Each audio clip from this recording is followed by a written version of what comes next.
Oromiyaa sana kareedu. Mucaa tokkotu bakka goddanyaa kee turre akkuma jaarsatiif bakka asitti mana ijaazatitti nikaa godhannee turre. Bakka biyyatti illee isumatu na fichisiise jechuu warra keenyatti waan jedhee dhuftu malee jedheen jechuudha. Argasee dhufee jechuu warri muluun hin beekani hambirri ergee fi hin beeku hagama waggaa kana geettu jechuudha. Ergasii dhufnaan bakka namatti ergee wal arginu malee jedhee giddiimmanni alatti birrii baay'een dalagdaa baay'inaan jedhee anis. Iddaa qabdaa mana koontiraataa teechee qarshii 1000 takkaan dalagdaa gaafa ala baatee maallaqa 2500 3,000 argattaa gaafa nyaata hojjettee gaafa immoo cidaatii fi qofan hojjedha jettee qarshii riyaala 2,000 argattaa. Kanaafuu mana ijaazaatti mana kontiraataatti badaa jedhanii yeroo ijoolleen ala jiranii keessattuu ijoolleen dhiiraa nama janajanuudhaan tokkoffaadha. Warroonni baduudhaaf qophii akkanatti janajanamtanii kaatan viidiyoo kana hanga dhumaa dhaggeeffadhaa barumsa guddaa irraa argattu. Hashama harka fuune kabajamtootaaf daawwattoota hordoftoota keenya nageenyi koo kan jaalalaa fi kabajaa bakkaa fi lafa jirtanitti isiniif haa baay'atu. Anis obboleettiin keessan nagaa fayyaa kootidha. Egaa har'allee viidiyoo tokko qabadhee isinii dhufeera akkuma jalqabarratti argitan jechuudha. Obboleettiin teenya tuni mucaa ishee baasii kana biyyumatti kaadhimate kaadhima isheeti jechuudha. Biyyumatti jechuudha. Maatiin isheellee ni beeku akka biyyarraallee gara Saudi Arabiyaa dhuftu kan taasise isuma. Erga biyya kana fideen booda ishiin kan seente xalabaadha kontiraata jechuudha kan hojjettu.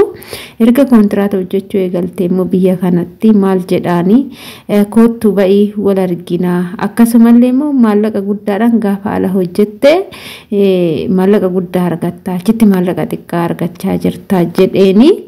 Erga jedhaniin booda immoo isheenis immoo nama kana maatiin isin beekaa akkasumas isheenis nama jaalatte jaalalli tun ka nama bitti tole jettee mana xalabaatii baatee erga baateen boodatti immoo qarshii maallaqa riyaala biyya kanaa riyaala 5,000 irraa fuudhee erga qarshii kana irraa fuudheen booddee immoo yoo saniin booda isheen hiriyyuma ishee achuma teechee oduma jirtu inni waan ishee irraa barbaadu hunda maallaqas ta'ee waa'ee ishee irraa barbaadu hundumaayyuu irraa fudhatee ka'ee maal godhee deebi'ee amma immoo maallaqaan gara biraatitti gurgurachuu yaalii godhee isheen immoo maallaqa kana naa kenni dalagaas nagalcheette gaafa gaafattu koottuu iddoo akkanaatti jedhaani yeroo kana maal jettiini hiriyyoota kiyya wajjinan dhufaa hiriyyaa tiyya qabadheen dhufa jennaan hiriyyaa ta'ee nama takka ta'ee yoo qabattee dhuftee jette si kaanna hin argine maallaqa sin argine hin sobdii maraattudha jenne karaarratti si gannaa akkasumas immoo yoo nu bira dhuftu namattuu himuu hin qabdu jechuudhaan itti dubbate jechuudha. Maaliif jennaan kan isa bira jiru ijoolleen hunduu dhiira malee shamarri hin jirani kana keechan ishee qofaan kophaatti koottu jedhaani. Obboleettii keenya kunis immoo achis dhaxxee waan barbaade dhiiratti ishee gurgurate jechuudha. Amma asirraa obboleettiin keenya kun wanti isinii dhaamaa jirtu kanarra ga'e kun isinirra hin ga'inaa kanarraa baradhaati ijoolleen mana koontiraataa gadhiistanii baatan rakkoon gurguddaan akka isinirra ga'u beekadhaa isiniin jechuudhaan jechuudha.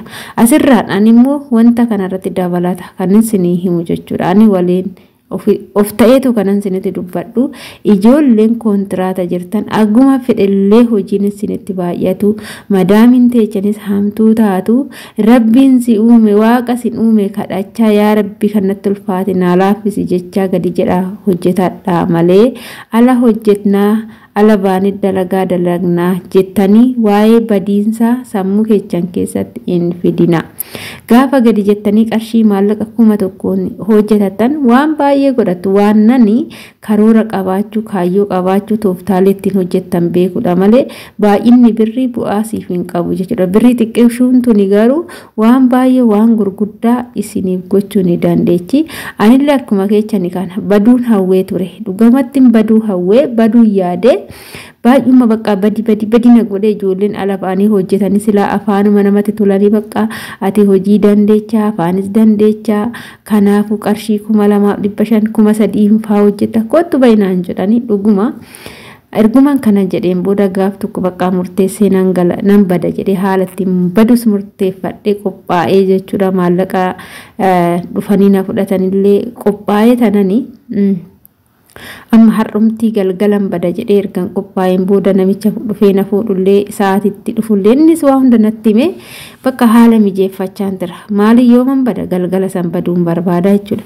Kanuma keessa guyyaa mana madaamii qulqulleechee xumureen boodatti madaamunnis akka bakka amala kiyya baratanii na simatanii balbala sin qullufanii baradhee bakka sa'aatiin itti ba'usan milkeeffadhee jira. Uffata kiyyas kan na barbaachisu kiisii asbaala isa beestaalii gurraacha san keessa naqachuu yaadeen jira. Saniin booda nan taa'ee jechuudha. Akkanumatti saaloonni taa'ee ko'uma kiyyaan jira. Taa'ee raawwadhee yaadni tokko naa dhufe kunis nan dawwale jechuudha. Namicha na baasan dawwalee tanan nagaa gaafadhee tanan aniin jedheen ani yoonan badee simbira dhufee jedhee akka obboleettii akka obboleessaa akka haadha akka abbaa taataniiti naqee biltuu mitiiree yoon simbira ga'e rakkoo takkallee narraan hin geessanii mitiiree jedheen gaafadhee yeroo kana deebini ni naa deebise maal odoo isiniin jedhee gaarii ture maal naan jedhe beektu adurree foon biratti hidhanii cadhistee laaltiiree naan jedhe. Jechi kun anaaf bakka gaafii natti uume kanarras maal jechuudha jedheen gaafanne bilbila irratti cufadheen sammuu koo wajjin haasa'uu eegale jechuudha. Jechi kun adurree foon biratti hidhanii laaltiiree jechi jedhu sun nu bira dhuftee si dhiifnaaree naan jechuun isaa akka ta'e naaf galee sa'aatii sanirraa jammaree tanan bilbila kiyyarraa bulookkii godhe jechuudha. Bakka bulookkii nan godhee ani manuma koo naa ta'u kontiraatuma hojjedha. Naa ta'uu baatu gara biyya abbaa hoottan gala jedhee tanan murteeffadhee nan taa'ee hojii kiyyattan fufee jechuudha. Inni akka waaqayyoof galannaa ga'u kun ijoollee ala hojjetan caalaa ijoollee alatti badanii ala hojjetan caalaa dachaadhaan waan na barbaachisu hundumaayyuu godhadheen jira jechuudha. Kanaaf ani mana kontiraatatii erga gizee saniiti nama mana kontiraatatiis badu hin jaaladhu. Kanaaf obboloota koo mana kontiraatatii baduuni tasa akka carraa sii ta'uu danda'a. Garuu kan gammadurra kan boochutu caalaa jechuudha. Gaafa ala baate rakkoon adda addaa nama mudata, rakkoon nyaata nama mudata. Gaafa gadi baate jettee ofitti of taate jiraatta, nyaata garaa keetiiti, kiraayii mana kaffaltaa. Akkasumas immoo gaafa hojiin illee sii ta'uu dide hojiirraa baata.